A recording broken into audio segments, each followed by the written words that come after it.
I can have like multiple subscriptions. What I'll say, one, I'm going to use it for testing environment. Normally this is the best practice you're going to do. In AWS, you're going to create multiple accounts. Here you can create multiple subscriptions. So what I'm going to give is, I'm going to say as product prod subscription subscript SCRIP subscription, or maybe that is incorrect. Let me see the name. So SUBSRIPTION. Okay, subscription. As well as we're going to have here, we said test subscription actually. So why we need to have a predefined boundary actually for production workloads as well as testing subscriptions basically. Why? Because we will be normally security is not that tight, as well as we will be liberal in using the testing environments, but production environment testing, you have the security is very tight. We really don't want to simply create one of the example is virtual machines. In virtual machines in production subscriptions, we really don't encourage to have IP addresses for that one. Whereas testing, right? Yes, public IP is actually. So public IP is something like this. What a public IP is, it looks like this. Let me go to the virtual machine. If I go to virtual machine, if you see this one, this is having a public IP. In real-time environments, we really not going to have public IPs for production machines because it's a security threat for the DOS attacks. So we're not going to use that. But in testing environment, we will be liberal. So you can use that one. So under the tenant ID, you have something like multiple subscriptions actually. You can have a prod subscription as well as you can have a testing subscription, something like this.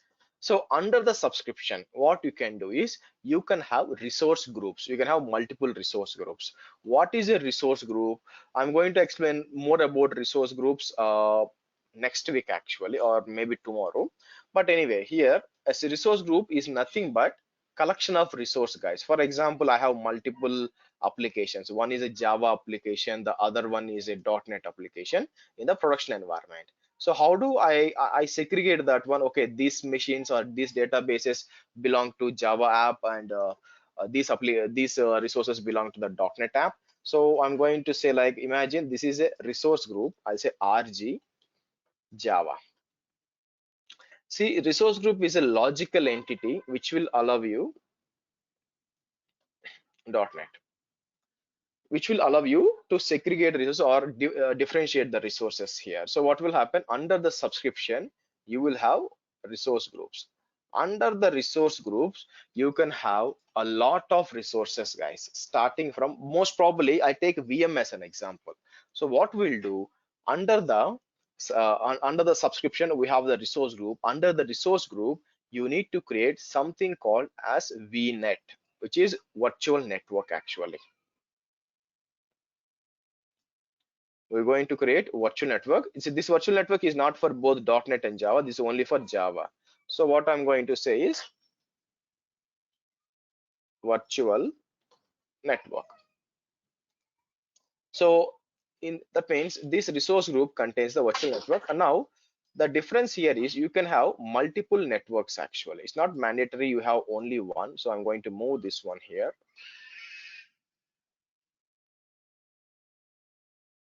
You can have multiple virtual networks here.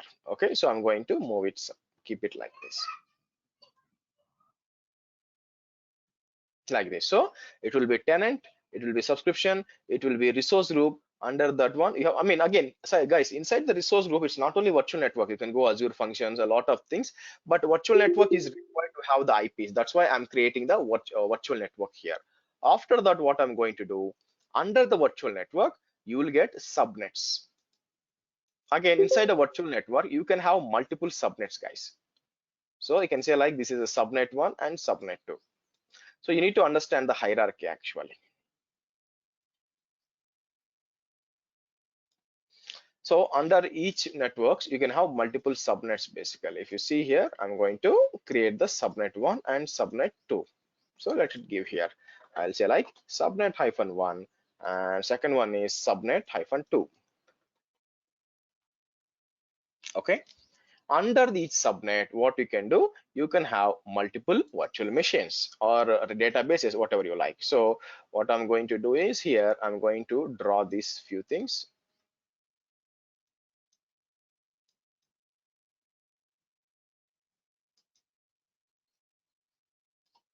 Something like this. I'm going to say this is virtual machine, for example. This is Azure SQL. Okay. This is, for example, what I can say. You have like you require like MySQL, for example. This is also a database. Now, what will happen? These are actually connected to the subnet. These are actually connected to the subnet actually.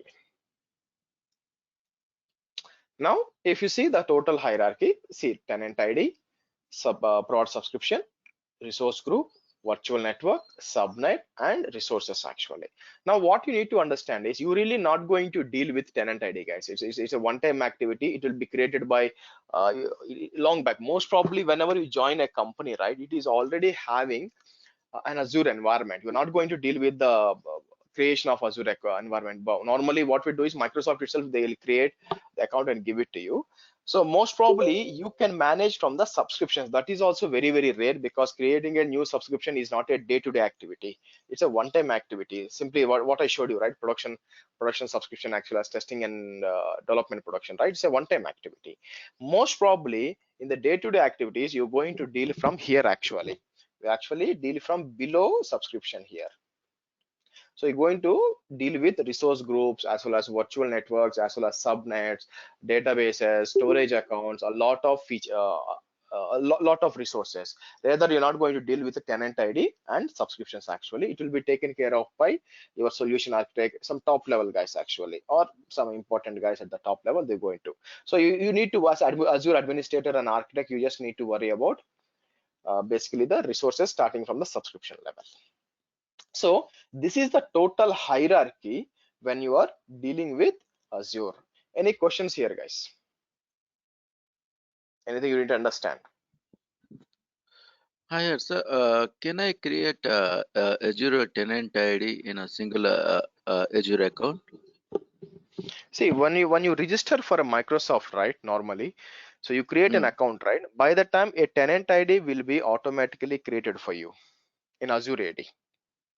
So whenever you create a new okay. account, so what in my Okay. experience, I didn't came across you specifically go and create a tenant ID. There are some Okay. business to business is there, but when it comes to accounts, right, so when you register an account, Yeah. you'll get the tenant ID automatically. Under the tenant ID, you'll get the subscriptions. I didn't came across in my experience at least creation of by manually tenant IDs actually. Can I say when we create this Microsoft Azure account, automatically Microsoft this provides a tenant that is called tenant ID? Yes, yeah. So it's like, see, tenant ID is actually see, Microsoft has something Active Directory called as Azure Active Directory. It's not a regular Windows Active Directory, but it is a Azure Active Directory. It's a distributed, like it's a big database basically. Whenever you create an account in that one, there will be allocated to you. One of the IDs allocated in that directory actually. Tenant Okay. ID and Azure Active Directory is the same or different? No, Azure Active Directory is the big directory. Tenant ID is one of the part in that one. Okay. Okay. So do you As you know said, when, Azure Act. Sorry, sir. Go ahead. Go ahead. say Azure Active Directory, it is not like your regular Active Directory. It's not a regular Okay. Windows Active Directory. Just that is most important that you need to understand. Azure Active Okay. Directory is not your regular Active Directory. It is actually managed by AWS. So it will help them to provide access. For example, what will happen is if you have multiple accounts, right? So what will happen if you want to provide access to one tenant ID to the other tenant ID, right? So what they can use through the Azure AD. So whenever you create a new account, not subscription, a new account with a new email in Azure, you will be allocated with a tenant ID. Under that tenant ID, you can create multiple subscriptions and start using it. So every time you create account, you get a tenant ID. Okay, you mean to say tenant ID is the organization Active Directory which is managed by Microsoft. It will Yeah. isolate it from other organization, correct? Yes. Yeah. Okay. And what is the difference between tenant subscription, tenant ID and a subscription? I just told Subscription, you. what is it? So tenant ID is the top level Yeah, actually. okay, top Under level. that one, Okay, yeah, you will have subscriptions. That is where you actually create your uh, resources, right? If you want to create the resources, you can't do it only with the tenant ID. You need subscription okay, for that one. So subscription is actually is for your isolation and billing purpose. For example, if you have multiple projects running, so what you want is like okay, 10 customers are there. What I'll do is I'll create 10 subscriptions. Each subscription is for one customer, for example, because at okay, subscription level I can give permissions. If I put everything on one subscription, management will become a headache for me. So what I'll do, because okay, creation of a subscription is free, they're not going to charge you, just like AWS okay, account. Okay, they're going to charge. So what, okay, I have 10 customers. Each customer, what will do, I'll create a subscription. Inside that one, only resources belonging to that customer will exist. So in that way, the advantage is I can only give permissions on that subscription for that customer only, as well as I can completely see the billing, how much this guy is utilizing. So it will easy, the moment he logs in, he can simply see, okay, this is, he can only see his subscription, and you can see okay. what is the bill of his subscription. So if I don't do that, what will happen, if I use one subscription, 10 customers log into same subscription, then it will get headache. Okay, who is managing what and what, whose bill is what, all this nonsense. So subscriptions will be very easy to isolate the resources, as well as for the billing purpose and management purpose. Okay, okay. Okay, Questions, under guys? subscription, the resource group will be there, right? Yes. Yeah. Resource group and resources. Okay. Yeah. Guys, is it clear, the hierarchy? Any questions here? Okay, fair enough. Now next, yeah. Yeah, Sri. Actually, in Azure, can we set something like a CloudWatch thing wherein we get alerted once the money starts deducting? Yeah, so you have Azure Monitor actually. You can do that one. Every cloud has some sort of monitoring mechanism to monitor. So in Azure, it is called as Azure Monitor.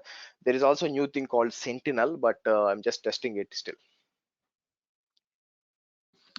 Sri, one more So question I have. yes, Hello. Now, see, under say one subscription, okay, there is a suppose there is a 10 users, okay. Like, how can I check with one user consumption this one how much he used this one Azure resources so that give for billing and all. you can do that by, what I'll do is I don't, if you want to do such a way, what I do is Mm, I create each user a resource group. Okay, and give them, and give permission saying only to that resource group, because in Azure what you can do is you can apply permissions at different levels actually. For example, I can do that at subscription level, I can do at a resource group level, I can do that VNet level, VM level, multiple levels. So what I do, if you have 10 users, what I can do inside the mm, subscription, I can give access each user to that particular resource group for him. So again, on the resource group you can go and check it out. They'll give you for example, if you go here, for example, let me go to my resource groups here. If you see there are multiple resource groups, if I go to HubRG, so what will happen is if I come here, I should see some cost related things here. So cost analysis on that resource group. So it will give you overview what is the usage and everything. It will give you an overview what is happening, basically expectation and everything. So you'll get like this if you want to imagine. But if you say I have one resource, one subscription, inside the subscription, one resource group, inside that one 10 users are using, first thing is it's a bad design or bad way of doing things. And second thing is you can also do some use some this type of things here, and you can still extract using tags and everything, you can extract it, but it's unnecessary things doing such a way. If you have so much of easy ways, so you don't need to do in such a way. Okay, you'll understand more when I go to the IAM. okay. I can see here in resource group you mentioned the cost analysis. In the sense all 10 users will that it will show the cost, right? See, Yeah. it's not for 10 users, it will give you a consolidated, it won't give you who actually using what. Again, you need to further digging to do that one. That's why I'm saying it's a bad design. It's a bad way of Okay, okay, managing things. So no okay. one is stopping you to create a individual resource group and giving them each person that resource group to testing, right? That is easy for me to Mm-hmm. find out. But if you are putting all the 10 users in one resource group, that will mess up things and you are causing yourself additional work, which is not good. Correct, correct, correct. Yeah, good. Okay, questions, guys. Somebody is trying to ask something.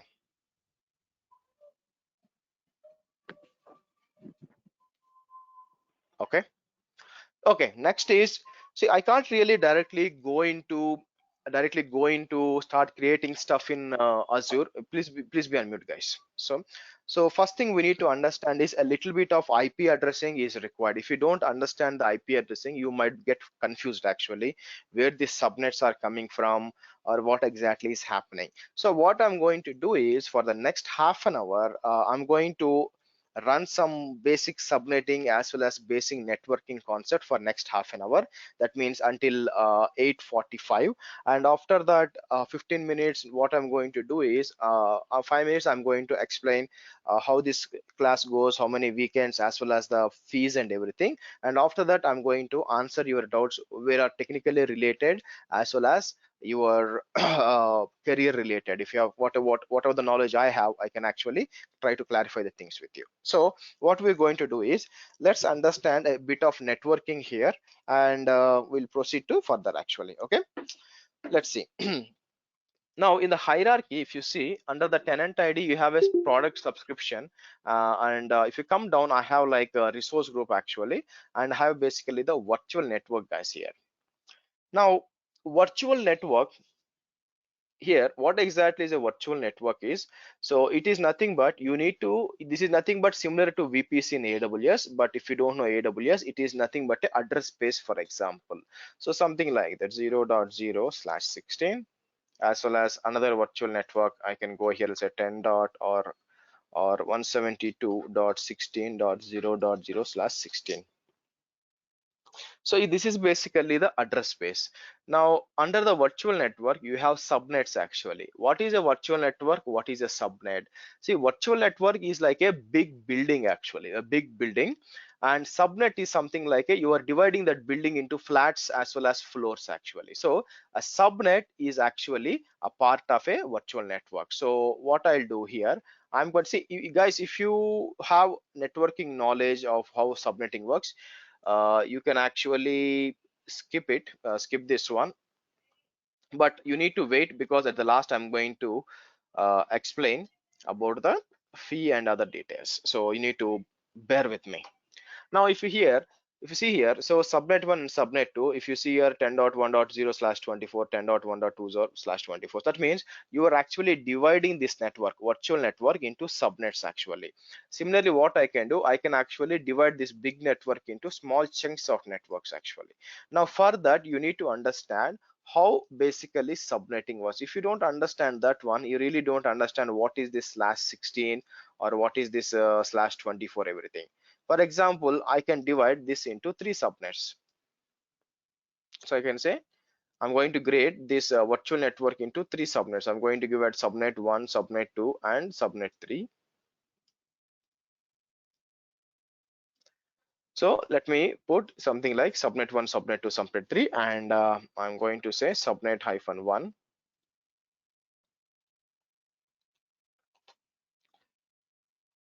This will be useful for any cloud, guys. Wherever you go, this will be useful for you. I'll say subnet 3, and I'm going to give something like 172.16.3.0/24.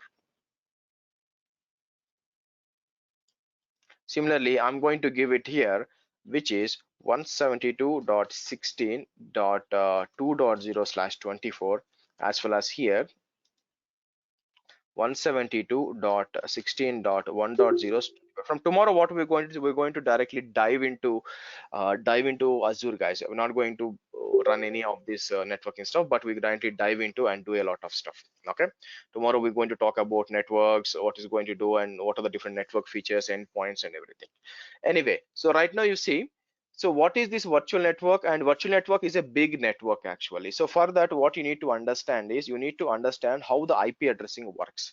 Now, IP addressing, you have two types of IP addressing, guys. Here, one is IPv4 and the other one